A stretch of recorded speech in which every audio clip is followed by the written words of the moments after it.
District Administration Jiribamgi Deputy Commissioner Krishna Kumar IAS 𝗟𝗏𝗡𝗄 𝗟𝗏𝗡𝗍𝒂 SDC 𝗟𝗏𝗡𝗄 𝗟𝗏𝗡𝗍𝒂 𝗟𝗏𝗡𝗍𝒂 ꯃꯤꯠꯌꯦꯡ ꯃꯈꯥꯗ Manipur State Rural Livelihood Mission MSRLM Jiribam District ki Block Mission Manager 𝗟𝗏𝗡𝗄 Jiribam District In Charge 𝗟𝗏𝗡 𝗟𝗏𝗡 amadi MSRLM na ngaklo piriba Community Facilitator CF Mari Mutum Kiranbala Kaisam Renuka Naurem Sakhenbi Chanu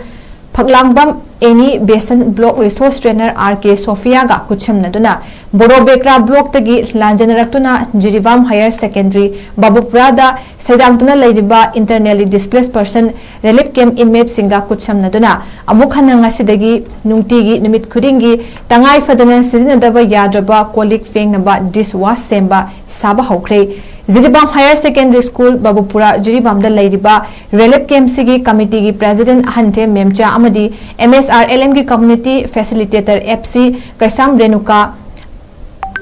ani na hai ki pada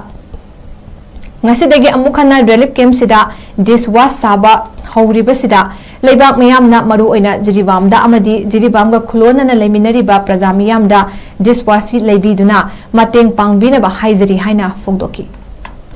District Administration Jiribam ki SRDC Krishna Kumar IAS MSRLM ki na District Mission Director amadi Sir 𝗟𝗏𝗡𝗄 𝗟𝗏𝗡𝗍𝒂 SDC 𝗟𝗏𝗡𝗄 District Administration ki miyeng makhada MSRLM Sir 𝗟𝗏𝗡 𝗟𝗏𝗡𝗄 BMMU Jiribam District ki manung channa leiba Jiribam Higher Secondary School da Relief Camp da leijariba 𝗟𝗏𝗡 Police Station gi manungdagi lakpa inmate singi nupi angang nupi macha laisabi sing amadi mau hanupi obi singi senthok lambi kitang leina bi damakta Jiribam ki district Jiribam district ki DC ming oina panjarabada Sir Krishna Kumar amadi akoi MSRLM gi manager hagda Sir Premsan amadi Jiribam gi chef sing ka loina na Sir Jiribam gi Sir SDC Sir Devananda gi miyeng makhada aikoibu senthok lambi kitang leina na bagi damakta koi dishwash habagi thabaga sing sidagi haujare